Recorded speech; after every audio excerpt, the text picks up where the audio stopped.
juróom-ñaari waxtu ci ngoon xibaaru marax yi li ci gën a fës ab xale bu góor nag bu toll ci juróomi at lañu fekk mu ñàkk bakkanam niki tey ci suba fële ca Sam Notaire nekk ca département bu Guédiawaye dinañ si dikk ci biir xibaar yi. leneen ci ay ponk juróom-ñeenti at ginnaaw bi ñu ko fàttee moom étudiant bi la di Bassirou Faye fële ca université Cheikh Anta Diop bu Ndakaaru ñenn ci ay ñooñam niki tey nag daaj nañ ko fàttaliku bu baax a baax ci ay ñaan ak yu ni mel Ibrahima Mansali dikkalaat nañu ci xew-xew boobu amoon di ngeen ko dégg ci biir xibaar yi. député ya nekk ca groupe parlementaire bu Yewwi Askan Wi daal dinañu dugal rek abu recours fële ca conseil constitutionnel ngir ñu neenal rek loi bi nga xamante ne ko wote nañ ko bu yàggul fële ca pencu ndaw réew mi boobule loi sax mën a dugalaat Khalifa Ababacar Sall ak Karim Meïssa Wade ngir ñu mën a bokk ca jongante njiitu réew yi ñu dëgmal. fële ca diwaan bu Thiès ay soldats sénégalais naka daal nañ fa dajaloo woon rek niki tey ngir mën a waajal rek bëgg-bëgg bi nga xamante ni CEDEAO mu ngi ko nar fële ca diwaan bu Niger ngir ñu delloowaat nguur gi nu mu gën a gaawee mbokk yi li lépp ab tënk la nees kiis ñu yaatal.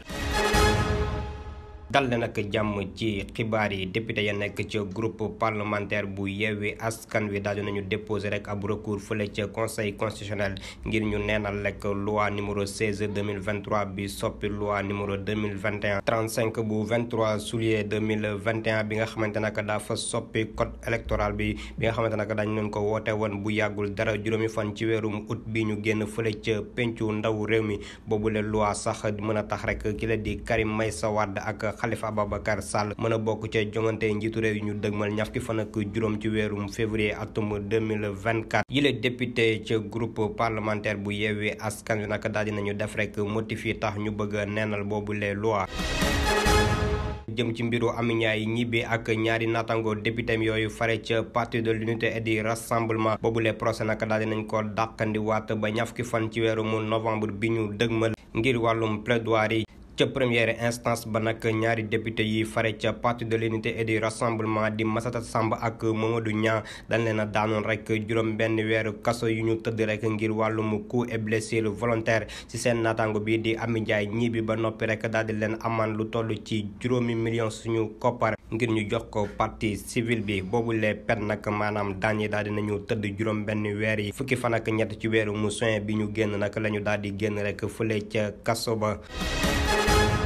mbiru Bassirou Diomaye Faye ak Pape Abdoulaye Touré chambre d'accusation dina ci àddu ci audience bi mu nar a amal alxames fukki fan ak juróom-ñaar ci weerum août bi ñu dëgmal bu ñu sukkandikoo ci avocat bi leen di layal di maître Moussa Sarr moom mi la sax ak ay ñooñam yamu àndal ca boobu lay kuréel dañoo dugaloon appel ginnaaw ordonnance bi ñu amaloon rek ngir gàntal leen bàyyi bu nekkandiku bi ñu doon sàkkoo ci seen ay client ci fàttali Bassirou Diomaye Faye bokk na ci liñ koy toppee wàllum diffamation ak yëkkati ay kaddu yu ñagas nag jëmale ko ci ay magistrat ak ay kaddu ya nga xamante nag mën a indi gàllankoor ci jàmmu réew mi.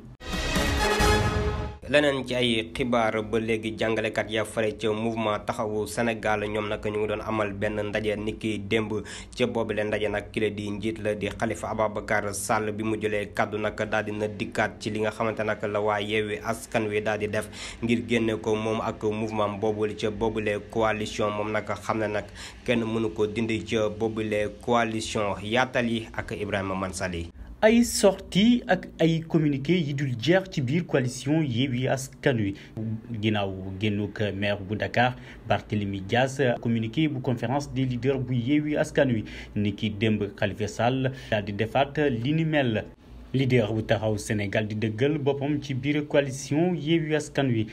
mi nga xamante ne bokk na ci ñi ko njëkkee samp ni ki démb meeting bi nga xamante ne enseignant yi fare ci taxaw Sénégal doon amal maire bu Dakar baxoon daal di profité occasion ngir tontu ñi nga xamante ne dañ leen di considérer comme ay traîtres ak conférence des leaders mi nga xamante ne dañ génne benn communiqué ngir dàq leen ci seen coalition. Khalifa Sall di xam ne ni kat Yewwi Askan Wi daanaka amul fenn foo xamante ne wax nañu que dinañu am benn candidature ci élection présidentielle naaw loolu nag fan la ñoom ñu daal di amal li nga xamante ne moom la ñuy dippee trahison. ba tey Khalifa Sall di xam ne ni kat buggul yëkkati benn kaddu ci lu ñeel participation ci dialogue bi nga xamante ne njiitu réew mi Macky Sall daal di ko fi woote woon Khalifa Sall daal di attaqué ñi nga xamante ne ñoo bokk ci conférence des leaders di ñu xam ne ni kat su fekkee ne njiitu réew mi Macky Sall ootewaat na li ni mel daanaka dina fa teewaat ndaxte laata moo dem ci dialogue bi fësaloon na li ni mel ci biir coalition Yewwi Askan Wi ba ñu daal di koy waxtaane mu am ñi nga xamante ne ànd nañ ci mu am ñoo xamante ne ànduñu ci wante nag ginnaaw bi nga xamante ne fësaloon na ko ci basam bi ci noone lañ ñooñu daal di koy autorisé ngir mu teewu ci boobule dialogue. ci boobule ndaje maire bu Dakar bawoon di xam ne ni kat laata moo jeexal boobule meeting kenn mënu leen dàq ci biir coalition Yewwi Askan Wi ndaxte ñoom bokk na ci ñi nga xamante ne ñoom ñoo daal di samp boobule coalition ak yooyu lay kaddu mun nañ jàpp ni ci biir coalition Yewwi Askan Wi coow li dafay gën di wéy les élections yi présidentielles yi 2024.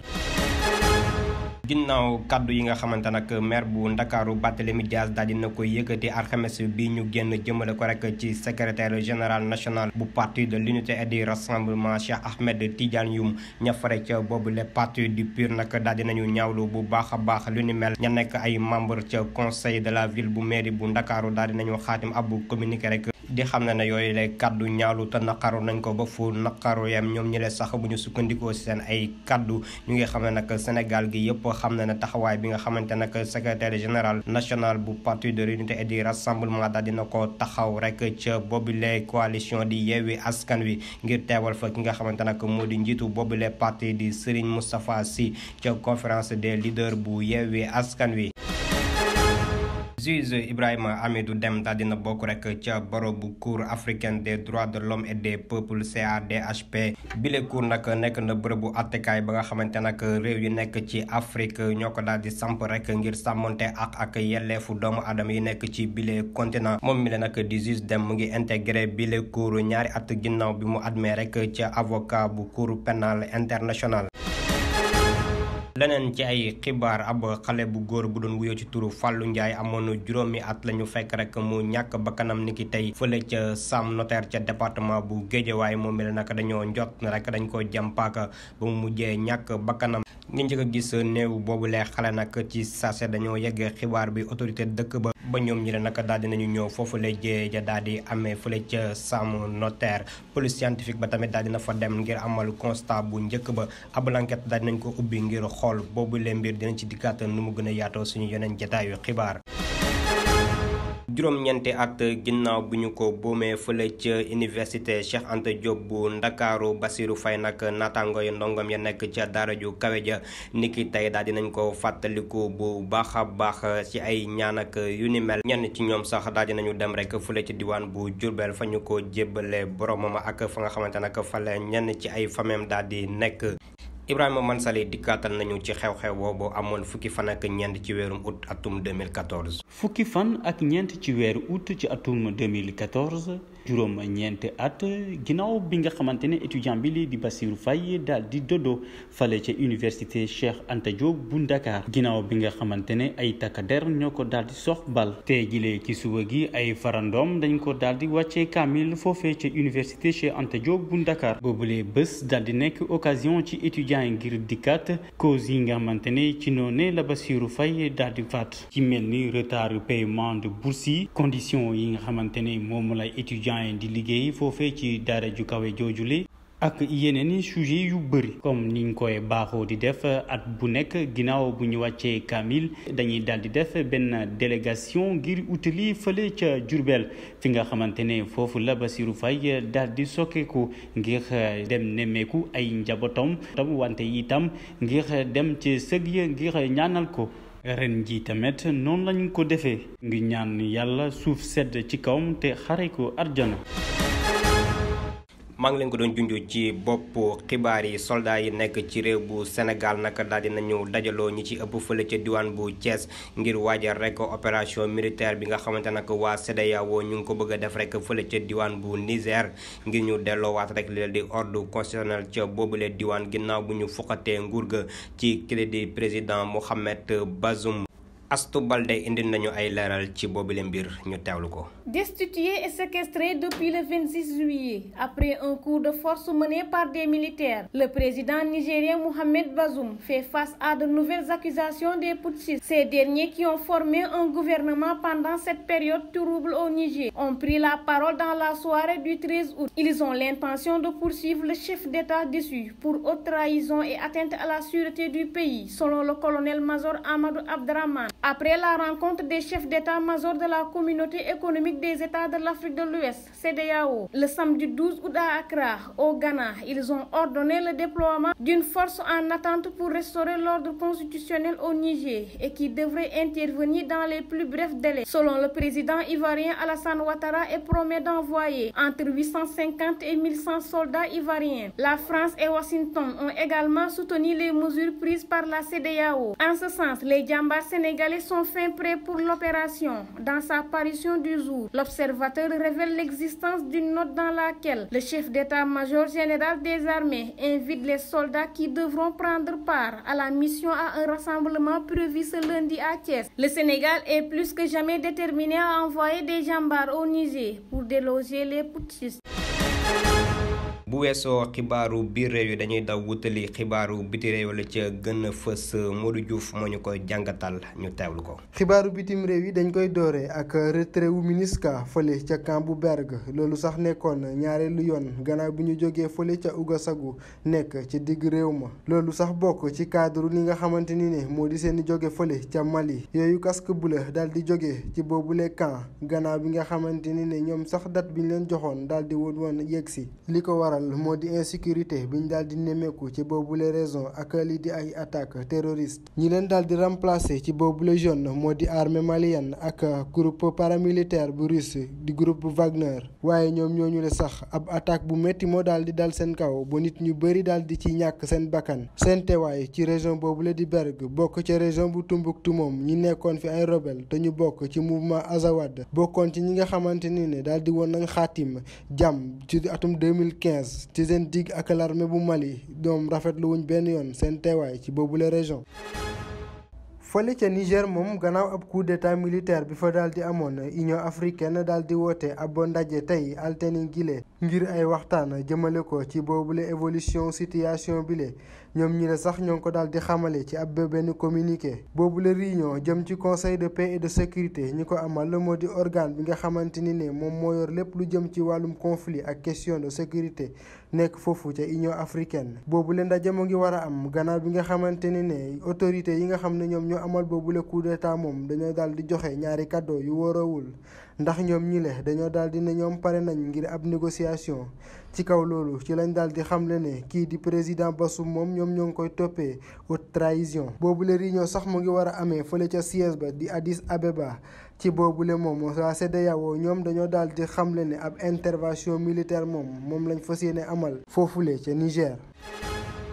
ñu jeexale ko fële ca Inde foofu moom lu toll ci ñaar fukki nit ak ñeent ñoo daal di ñàkk seen bakkan juróom-ñeenti nit ci ab effondrement wu temple fukki nit moom dañoo daal di réer mër kenn mënu leen a tëgg gët gannaaw ay taw yu métti yi nga xamante ni ne daal dina fa am yooyu la xibaar ñoo ngi ko fësal altine bile ñi ko amal la ñoo di seeni autorité yooyu la taw sax waral ba tax ñu nemee ko foofu ay jéeye yu bëri ndax ay pont ak ay bâtiment ak ba ci ay oto yu yàqu yu bëri yoo xam ne daal di woon nañ ko nemmeeku ca bët gannaaru réew ma yooyu la taw sax li ko waral moo di changement climatique bu ñu sukkandikoo ci scientifique yi la.